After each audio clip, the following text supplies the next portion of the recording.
So, ngayon, tuturuan ko kayo mag-fill up ng Japan application. So, katulad ko, medyo nalito ako dun sa pag-fill up ng form. So, itong form nito, ito yung pinapasa natin sa agency para tayo ay makapag-apply ng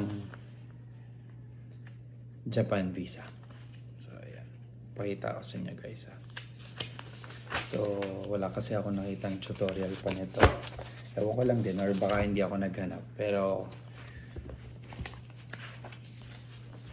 sabi ko nga, ako na lang yung mag-tutorial sa inyo. So, ayan. Ito yun guys. So, ayan. So, take note guys. Dati, ganito yun. Back and forth. Baliktaran, ganun.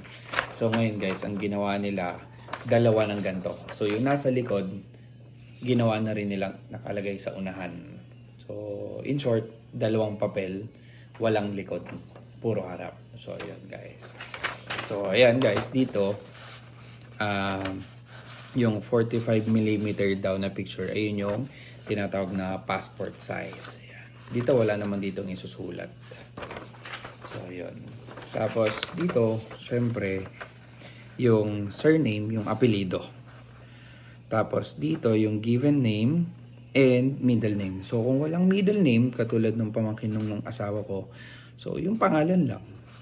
Wala nang middle name. Wala namang magagawa kasi yun talaga yung ginagamit niya So, yun. Tapos, dito, guys, other names, including any other names you are or have been known by. So, kung may iba ka pang pangalan, ganun. So, kung hindi naman, gusto kasi ng mga Hapon is lagyan lang ng NA. Ayaw nila guys ng leave it blank. So, yun.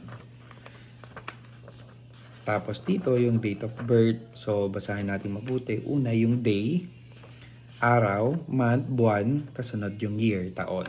So, yun. Tapos, place of birth kung saka talaga mismo pinanganak. So, tignan nyo guys dun sa PSA nyo, dun sa inyong birth certificate, kung saan talaga kayo pinanganak mismo. Anong city. Yun. Tapos, nasa na ba tayo? Yan, nandito tayo. Sa place of birth, city, tapos yung state or province, so tapos country. So dito Philippines dito syempre. Tapos dito yan, male or female ka, tapos marital status. So check nyo lang yung box. So yan, baka magkamali kayo. So yung single, check, married, check, widowed, check, divorce, check. So yan. So ano ba to? Itong nationality or citizenship. So, syempre, Filipino or kung ano mang citizenship mo or nationality mo. Tapos, former and or other nationalities or citizenship. So, yun. Kung meron ka pang ibang lahi, so, yun yung ilagay mo dito, guys. Ayan. So, kita nyo ba? So, yun. Basta, ayun lang naman yun, guys. Tapos, guys, tayo ay nandito na sa ID number issued to you by your government. So, ano yung issued ID? So, syempre, kung estudyante ka, wala naman, di ba? Wala ka pang ano, or bata, wala ka pa ilalagay dito. So, NA lang. So, kung ikaw naman, guys, ay may edad na rin, katulad namin, so, ako kasi 37 na. So, ilagay mo lang dito, kuwari, driver's license mo. So, yung number muna, nakalagay kasi dito. Yan, ID number. Tapos, lagyan mo ng open and close parenthesis. Doon sa loob, ilagay mo kung ano yung ilagay mo. Kuwari, driver's license. So, ilagay mo siya doon. Yun. Tapos, ano ba? So, dito, yung passport type, kung ikaw ba ay diplomatic, official, ordinary, or other. So, yung usual is yung ordinary lang. Parang bus lang no? Yeah. Tapos, passport number mo, dito may lalagay. So, be sure na tama. Yun. Tapos, place of issue kung saan lugar siya in-issue. Kuwari, taga ano ka, taga Manila, edi Manila yon. Kung taga San Pablo ka, San Pablo City. Ayun. So, syempre, dito, issuing authority, yung DFA San Pablo or DFA Manila. So, ayun, ganun. Baka malito kasi kayo eh. Tapos dito of issue kung kailan in-issue, makikita nyo naman doon sa passport nyo. Tapos date of expiry, importante yan. Kasi ayaw nila guys na parang 4 months na lang, 5 months na lang yung visa, yung yung passport na validity. So dapat matagal, at least siguro 1 year para sure ball. Yan. Tapos na tayo sa certificate of eligibility. Yan. So dito nilagay ko na lang NA kasi wala naman akong ibang certification of eligibility. So basta Filipino citizen ako. So lagay na lang natin dito guys is NA. So nagtingin din ako sa internet, walang nakalagay kung ano dito. So basta kung Filipino ka naman, NA na lang. Tapos guys, purpose of visit to Japan / status of residence. So yun. So alin man doon kasi slash eh. So ilagay na lang natin dito guys is for tourism, for visiting relatives. So kung ano na lang yung purpose, yun ang ilalagay mo dito guys. So, yun. Mamimili ka lang naman eh kasi slash. Kung may end na nakalagay. So yun, ilalagay mo yung status of residence. So may slash naman. So alin man dun sa dalawa. Tapos dito, intended length of stay in Japan. So kung ilang days mo gustong pumunta dito sa Japan, doon sa Japan. So yun, kami madalas kami 14 days lang. Dati nagti 3 months kami, pero ngayon kasi syempre may business na tayo, so hindi tayo pwedeng masyadong matagal. So 14 days lang yung last namin. Yan. Tapos dito port of entry into Japan. So yan, mahalaga din yan kung saan ka mag-e-entry sa Japan. Kung ikaw ba ay sa Kansai. Ang Kansai yata guys ay sa may saan ba to? Sa may Kyoto, parang ganun. Tapos meron yang Osaka, ganun. May Narita sa Tokyo yon. Kami sa Nagoya kami guys. So yun. Tapos dito sa kabila, date of arrival in Japan. So mahalaga yan kung kailan yung date ng pag-alis mo. Yung nakalagay dun sa ticket mo, syempre. Yan, ilalagay mo dyan. Pati yung year, ilalagay mo. Tapos, name of ship or airline. So, tataka ka, bakit po ilalagay na namin dito yung name of ship or airline? Wala pa kaming visa. So, eto guys, pinalalagay lang muna nila yung most possible na maging airlines mo. Katulad dito, names and addresses of hotels or persons with whom application intends to stay. So, ibig sabihin guys, kung katulad namin guys, visiting relatives kasi kami. So, invitation visa yung sa amin. So, galing yun dun sa kapatid ko. Yung kapatid ko nandun, tatay at nanay ko sa Japan. So, nilagay ko dito yung pangalan ng kapatid ko. Full name, guys. So, namamalot na ako.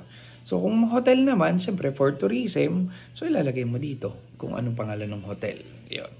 So, alam mo naman yun sa sarili mo. Syempre, nagtitingin ka dun sa mga application, travel apps, kung saan yung maganda. Lagay mo na lang kung ano man yung gusto mo muna, pansamantala.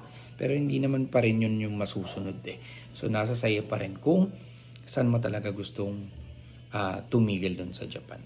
Tapos yung telephone number ng hotel. Tapos dito, nilagay ko yung telephone number ng kapatid ko. Kasi siya yung nilagay ko dito, guys. Tapos dito, yung address. Siyempre, yung address namin, guys. So, kung sa hotel, yung address ng hotel dito. Doon, sa address. Tapos dito, sorry. Dito pala. Tama. Dito, address. Yan. Address. Pangalan ng kapatid ko, telephone number ng kapatid ko, address dun sa hotel. Tapos dito, dates and duration of previous stays in Japan. So, kung may previous dates ka na dati, previous and dati, no? So, ilalagay mo dito kung kailan yung last. So, ilagay mo yung specific. Kuwari, January 21 to February ganito. 2020 ganito. So, yun. Ilalagay mo yun. Mahalaga yun. So, kung umalis ka ng December, bumalik ka ng January, so, syempre, magkaibang year yun. So, ilalagay mo dito. Yun.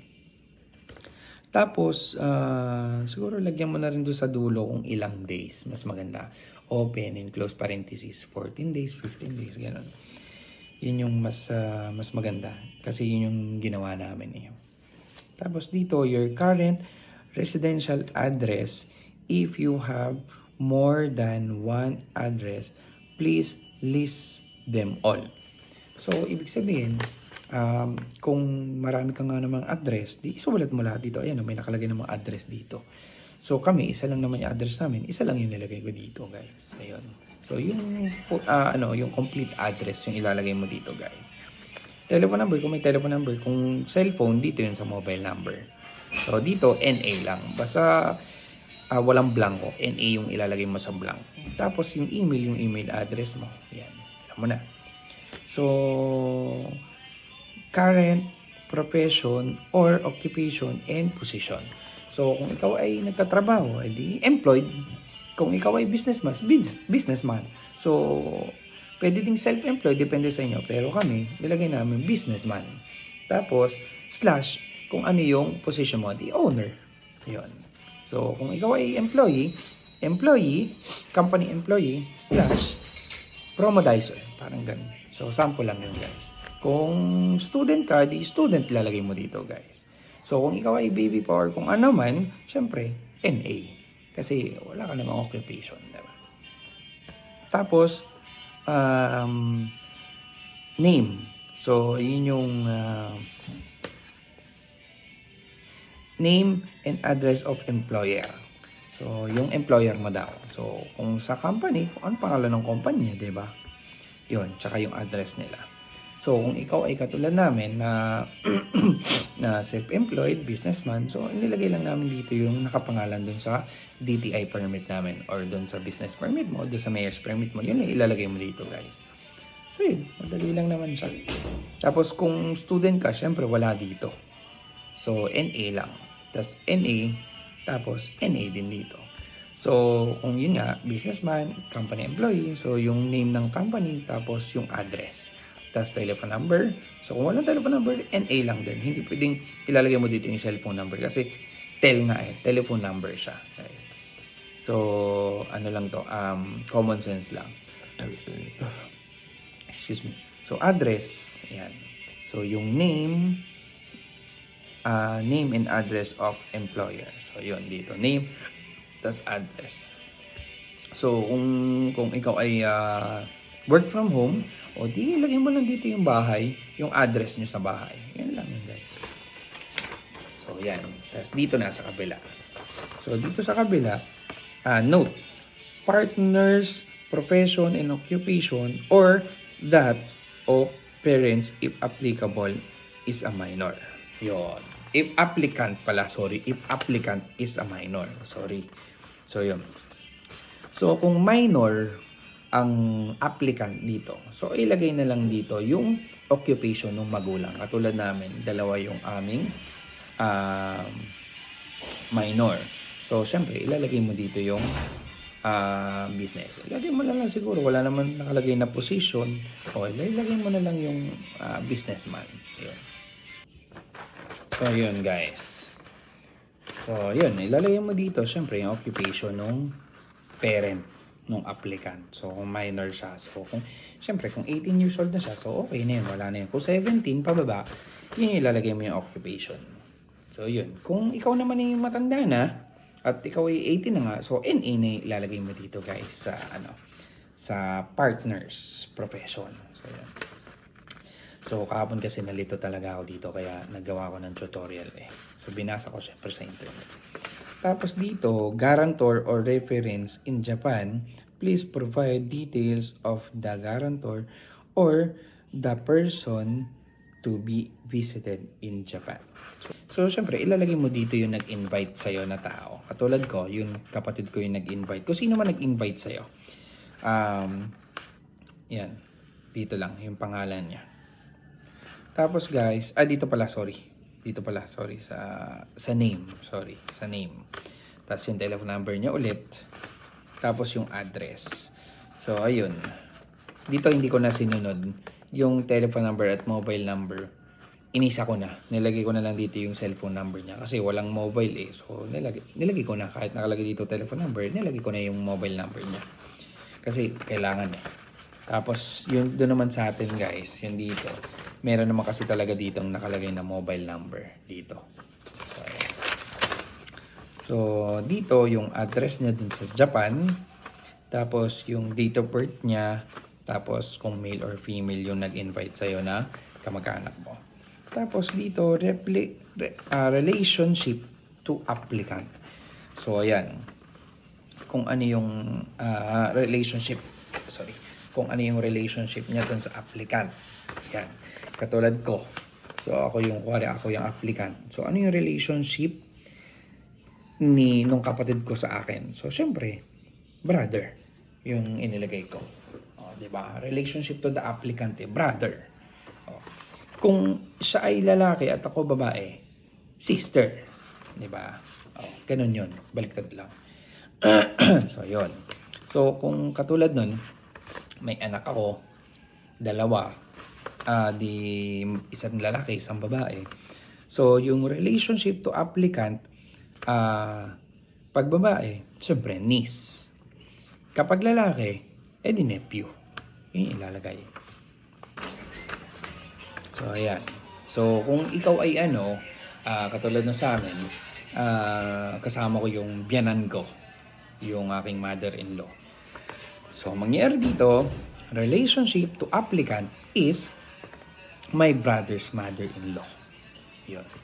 Diba? Tapos, yung asawa ko, lalagay dito, sister-in-law. Yun. Tapos katulad nito, sample lang din. Kuwari, magsama kayo ng pamangkin ng asawa ninyo.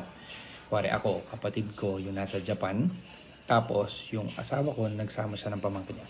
So, syempre, ang ilalagay mo dito sa relationship to applicant is my sister-in-law's niece. Okay? My sister-in-law niece. Babae kasi. So, kung lalaki, my sister-in-law's nephew. Okay? Yun. Kung pinsan niya, o di my sister-in-law's cousin. Ganun. Tapos dito, yung profession or occupation and position. So, yun. Importante yun. Nung inviter. Yan, dyan. So, yun. Tulad nung kapatid ko, company employee siya.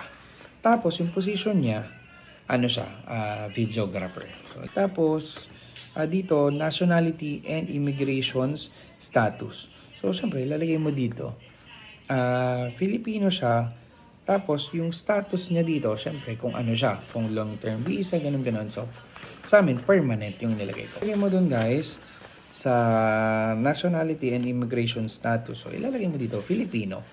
At permanent, kung permanent siya. Kung Japanese citizen na siya, di Japanese citizen. Parang ganun.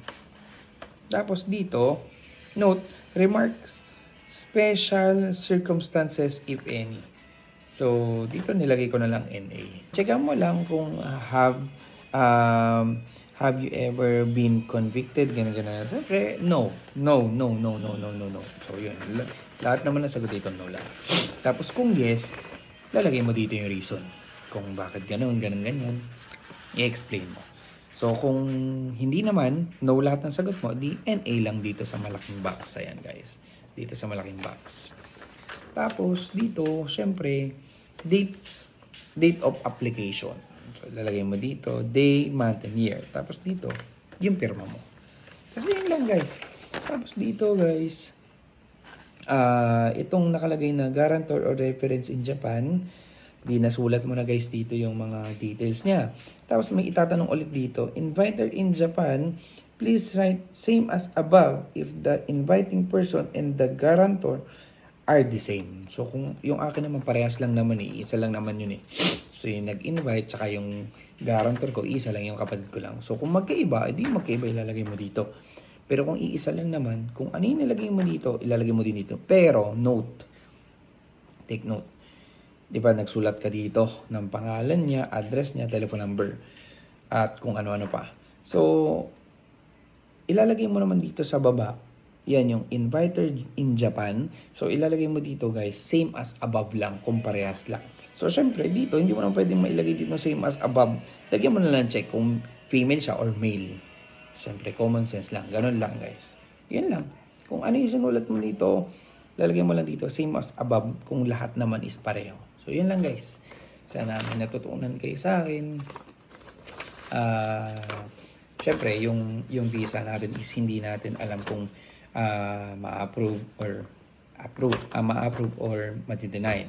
So, hindi i-disclose yun ng agency or ng embassy sa atin kung tayo ay na-denied. So, yun. Siguro may mali, may kulang. So, hanapin mo na lang yung kulang kasi hindi naman nila sasabihin sa yun. Yun lang guys. I hope you like this video. Please don't forget to subscribe and stay safe always. And be sure na yung picture nyo is malinaw. Kasi kailangan nila is yung malinaw. So, magpa-picture kayo dun sa mga magagandang studio. So, yun. Stay safe guys. Peace out.